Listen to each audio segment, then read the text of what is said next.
Esdras capítulo 3 diz assim: em chegado no 7º mês, e estando os filhos de Israel já nas cidades, ajuntou-se o povo como um só homem em Jerusalém. E levantou-se Jesua, filho de Josadaque, e seus irmãos, sacerdotes, e Zorobabel, filho de Sealtiel, e seus irmãos, e edificaram o altar do Deus de Israel, para que sobre ele oferecessem holocaustos, como está escrito na lei de Moisés, homem de Deus.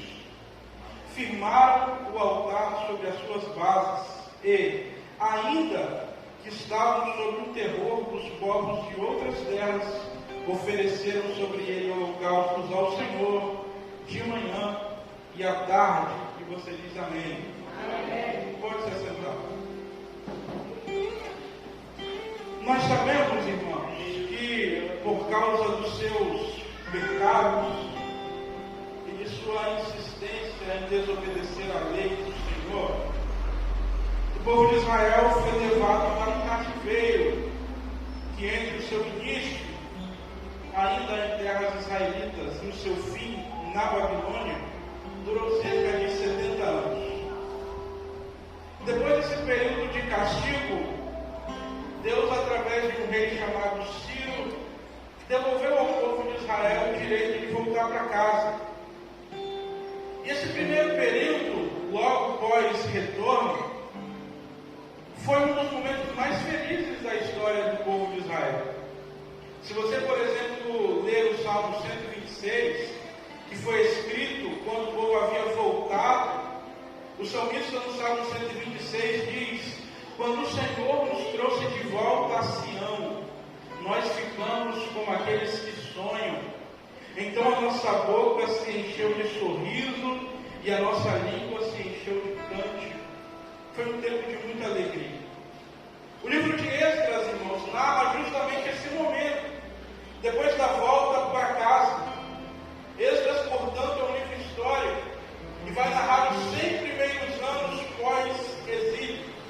Inclusive, o primeiro capítulo de Esdras, o seu primeiro versículo, diz que Deus, cumprindo a palavra que havia dito através da boca de Jeremias, manteve o seu povo 70 anos dentro de um cativeiro, mas então determinou que havia chegado o tempo de libertar o seu povo, estabelecendo um novo tempo em Israel.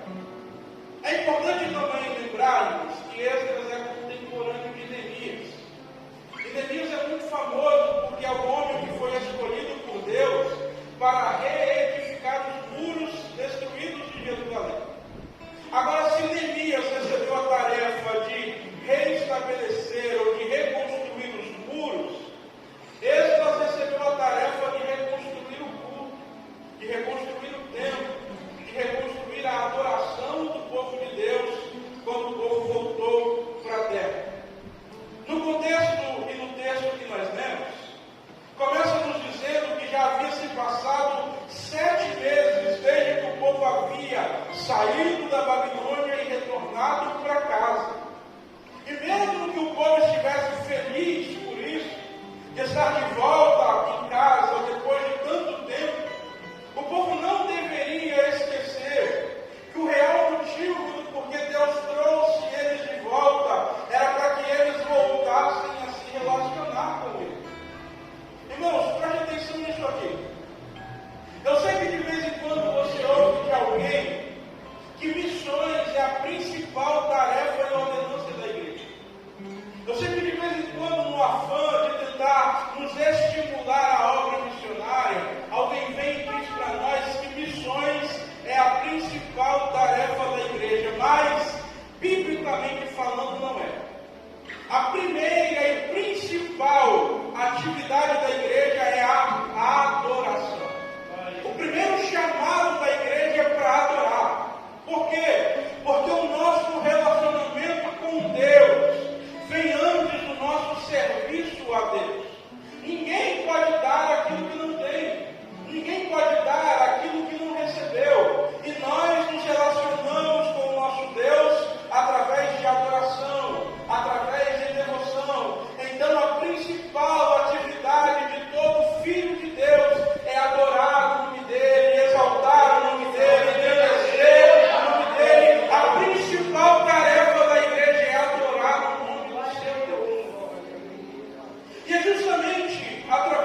que habita em mim, habita em ti. O nosso culto é único, o nosso culto é igual, o nosso culto é movido por um mesmo Espírito. Mas essa não é a realidade. Porque se você sair por aí perguntando, cada um veio na igreja por uma razão. Uns vão dizer, eu vim buscar minha vitória. Outros vão dizer, eu vim buscar minha bênção. Outros vão dizer, eu vim aqui porque Deus não despede ninguém de mãos vazias. Mas deixa-me te explicar uma coisa, e grave isso, por favor. Culto não é lugar de buscar. Culto é lugar de entregar.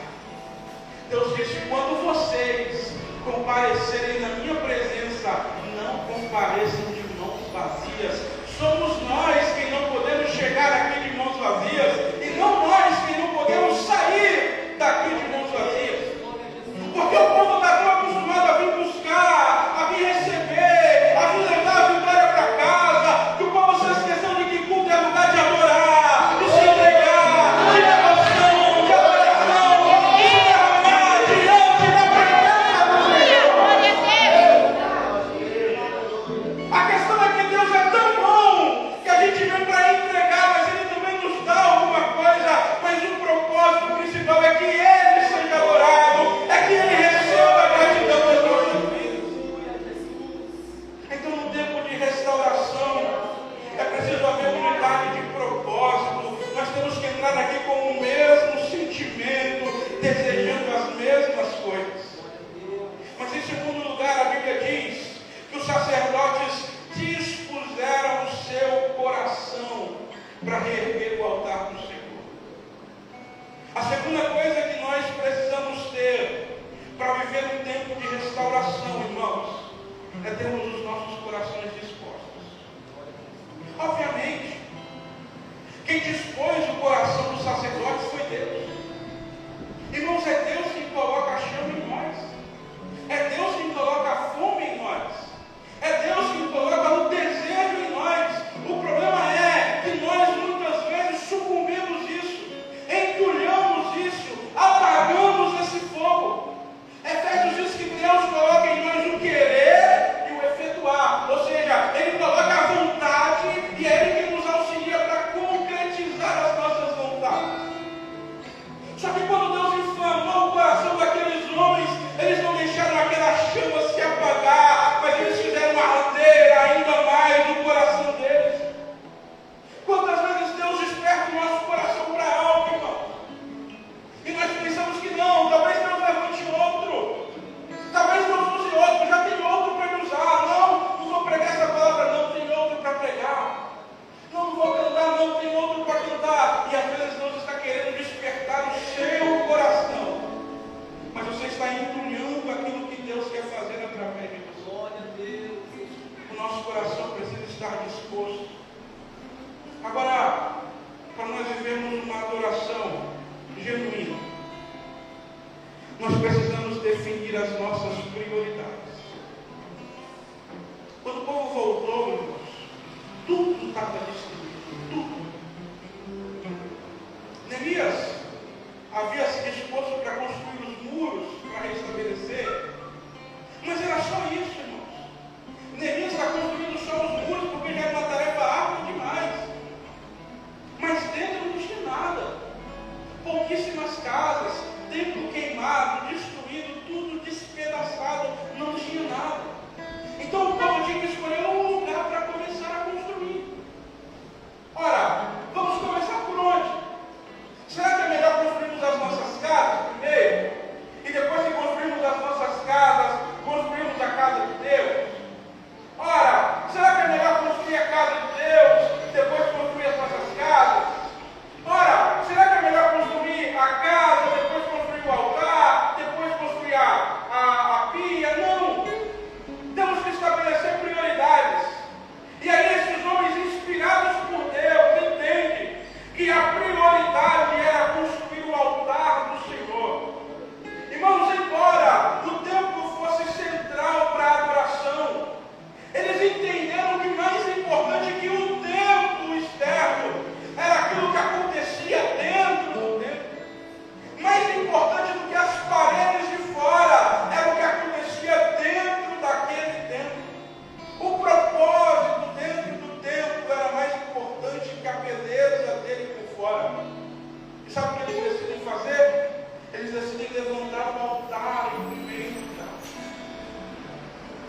a Deus era o primeiro lugar que eles deveriam restaurar. E sabe o que esses homens estão ensinando para mim e para você? Eles estão ensinando para mim e para você que a prioridade é sempre restaurar de dentro para fora. A prioridade é sempre mexer de dentro para fora. É sempre resolver dentro para depois fora. É entender que para Deus, mais importante do que as paredes levantadas, era o seu povo diante dele, sacrificando o nome dele, bendizendo o nome dele, exaltando o nome dele. E não mais importante do que essas paredes aqui, é o altar que existe dentro de nós, no nosso coração. Quando você vem para a igreja, Deus não está tão interessado na sua aparência física. Mas é impossível você entrar aqui e Ele não sondar no seu coração. Deus não se importa tanto com a sua roupa quanto você pensa que Ele se importa. Mas eu te digo, Deus sondou o seu coração antes de você sair de casa. Deus sonda o seu coração no meio do caminho. Deus sonda o seu coração ao entrar na porta, ao sentar no banco, ao ficar em pé, ao ficar sentado, a estender a mão, a ler a Bíblia, a cantar louvor, a ouvir a palavra. Deus está todo instante sondando o nosso coração, porque aquilo que somos por dentro é prioridade em relação ao que somos por fora. É muito lugar, irmãos, com parede bonita, tempo bonito, pedra bonita, tudo bonito, mas por dentro é podre, por dentro não tem vida, por dentro não tem amor, não tem zelo, não tem paixão. E Deus está dizendo para nós: conserta dentro primeiro, e depois por fora será consertado também.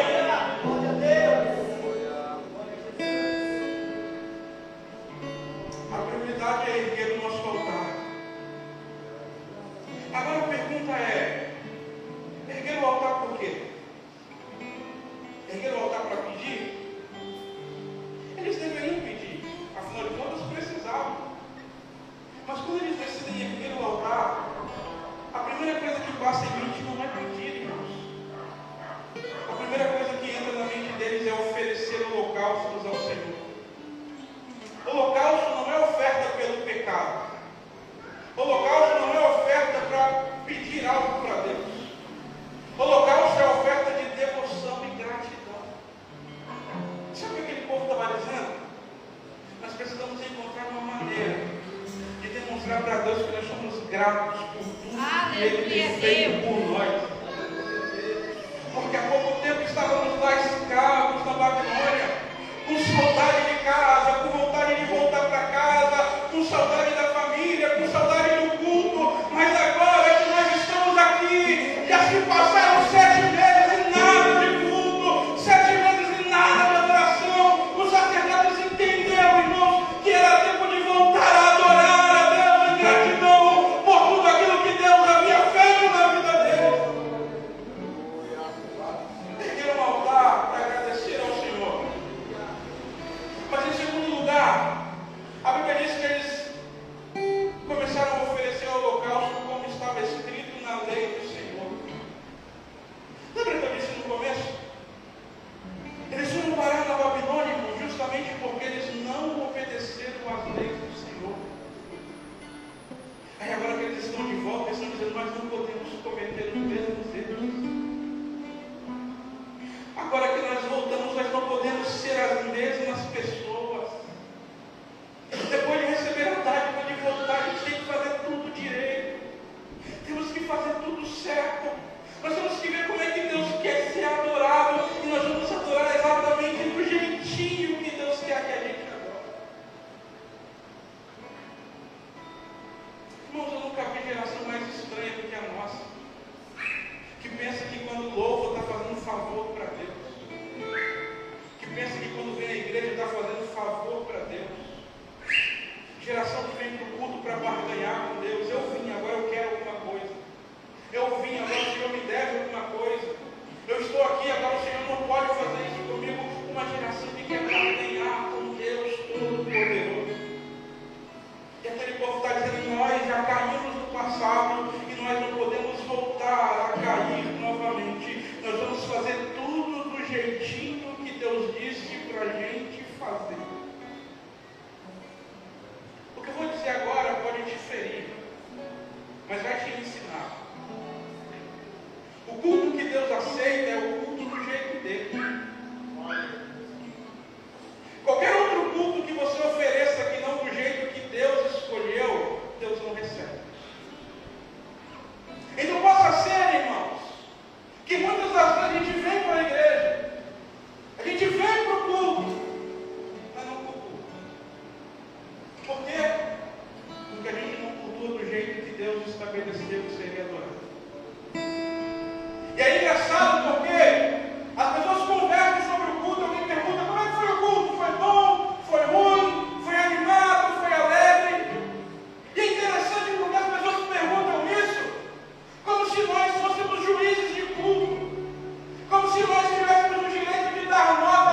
senão alguém vai sentir a sua falta?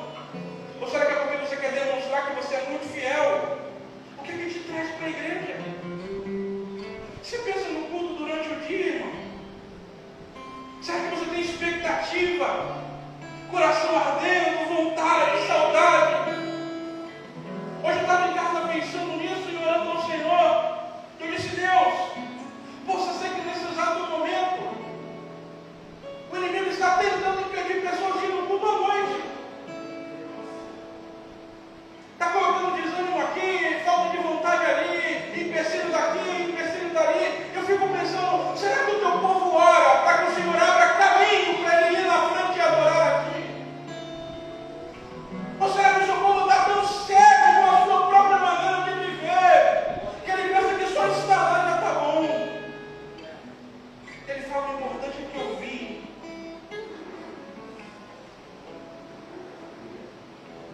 E aquele povo está dizendo, Senhor, se vamos te adorar, nós vamos fazer direito. Se vamos te adorar, nós vamos fazer do jeito que Deus quer ser adorado. Não, aquele povo pegou o livro da lei. Aquele povo pegou o livro da lei e estudou parte por parte para entender o que é que Deus queria na hora do culto. E não são páginas e mais páginas, textos e mais textos. Deixa eu dizer uma coisa para você: Deus escolhia tudo no culto, tudo. Deus escolhia o animal, a idade do animal, o sexo do animal, escolhia qual flor que deveria oferecer, qual cheiro que deveria conter, qual planta oferecer, qual perfume usar. Deus escolhia tudo.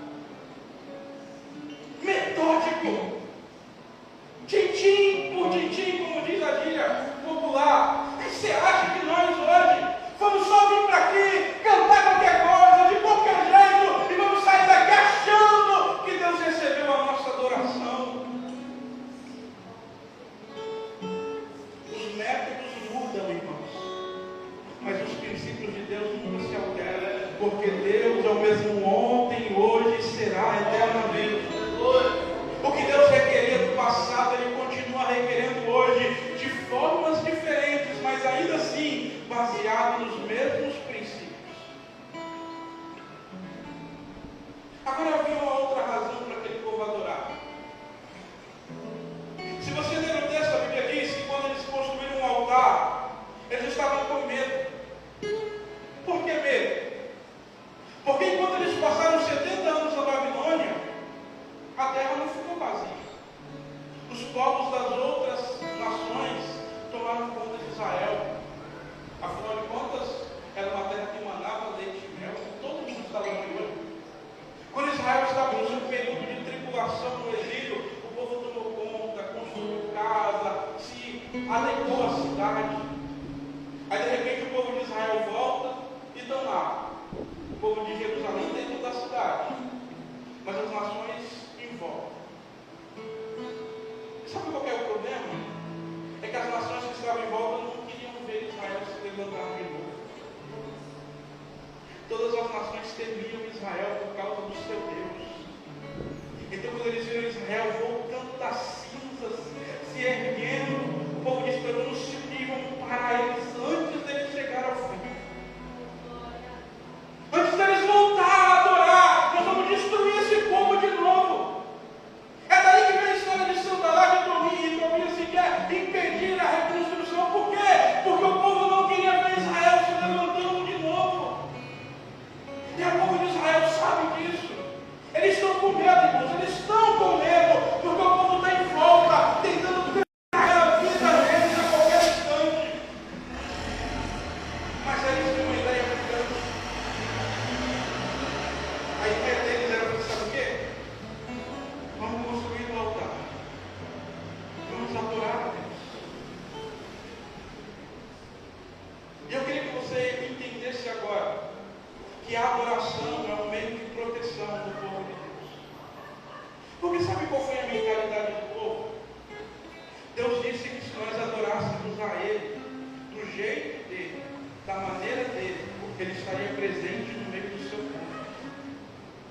Então o que nós precisamos não é nos afastar dos nossos inimigos,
motivar hoje a vencer os seus inimigos através da adoração ao seu Deus.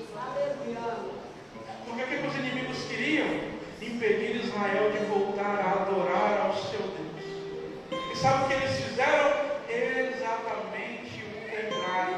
Nós vamos voltar a adorar o nosso Deus. Nós vamos voltar a invocar o nome do nosso Deus. Nós vamos voltar a clamar o nome do nosso Deus. Irmão, em toda a Bíblia Sagrada, nunca é o povo de Deus quem tem que vencer as batalhas. É Deus que faz o seu povo vencer. É Deus que faz o seu povo triunfar. É Deus que levanta, é Deus que exalta, é Deus que dá vitória. E Deus está aqui para dar vitória ao seu povo nessa vez. Mas eu estou passando por um problema que só Deus na minha vida o que eu faço. Eu digo para você: adore ao Senhor.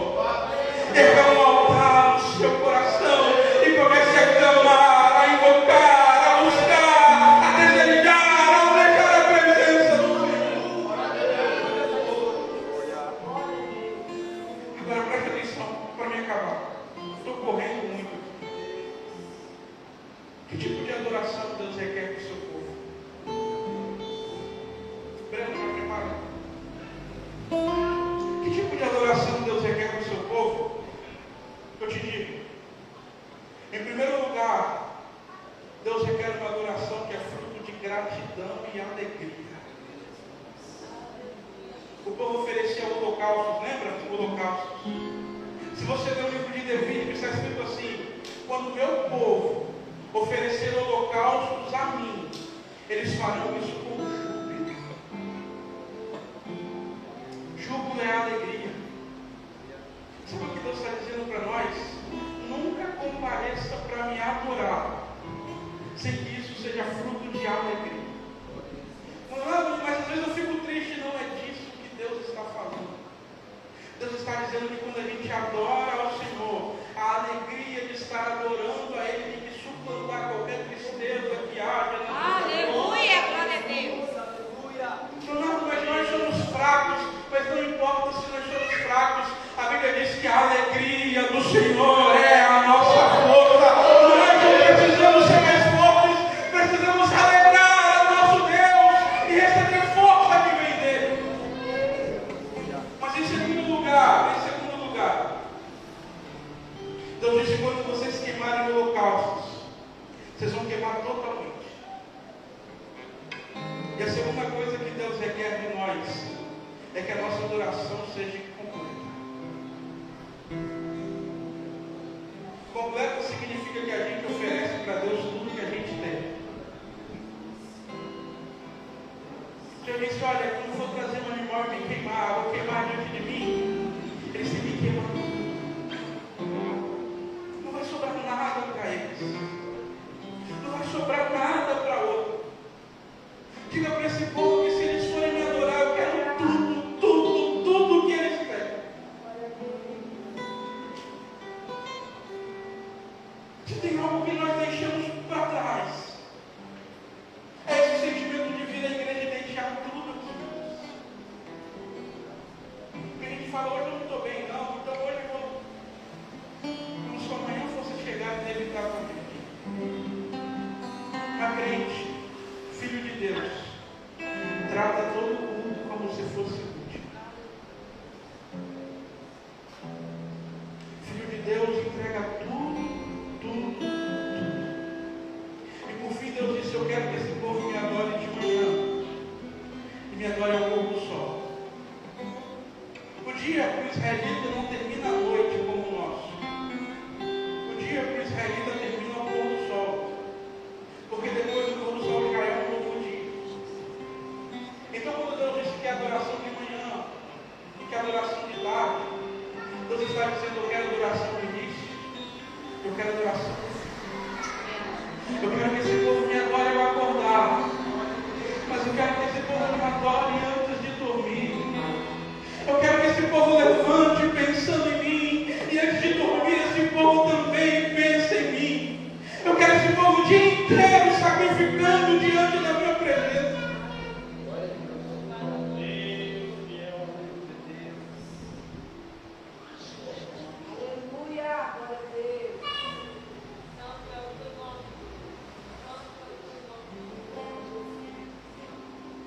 Deus está aqui. Deus está aqui. A gente não pode mais ficar esperando que o outro faça o que nós temos que fazer. Aleluia, Jesus. Se coloque de pé comigo, por favor.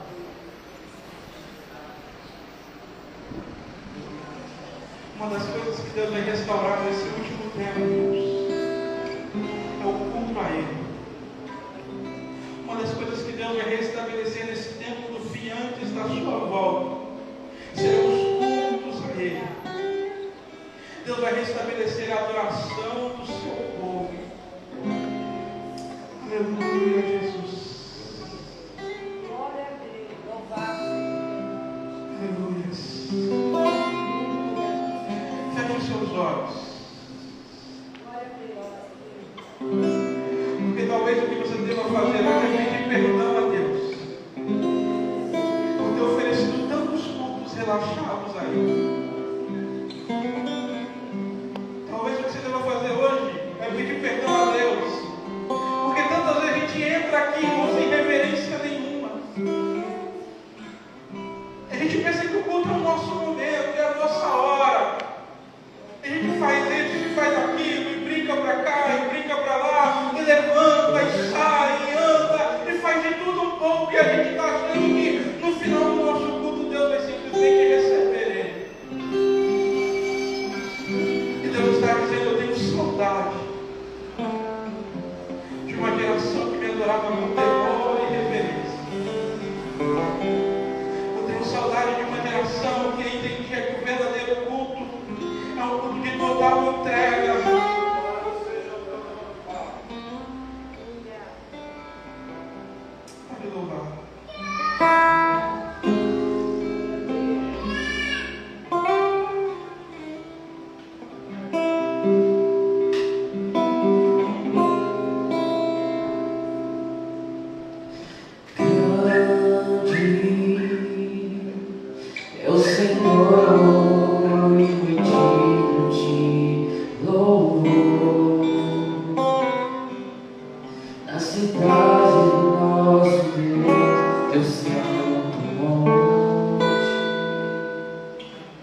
forma.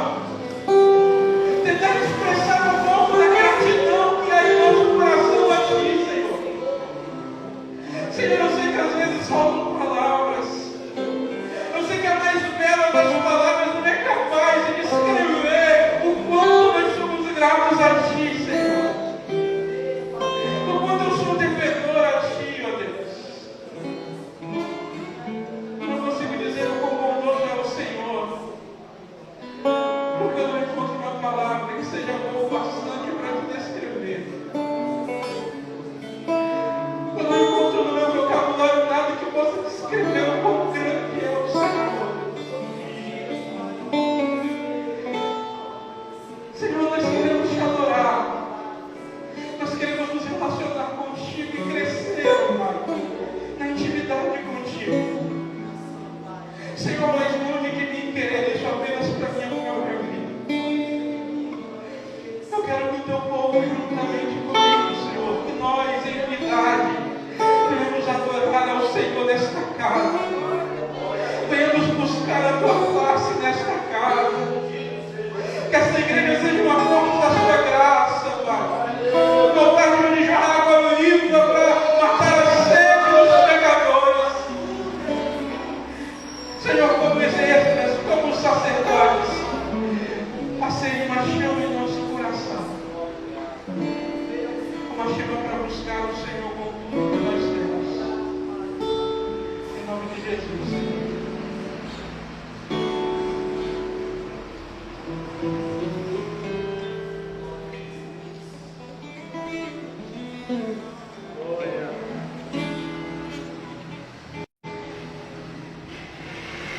Aleluia.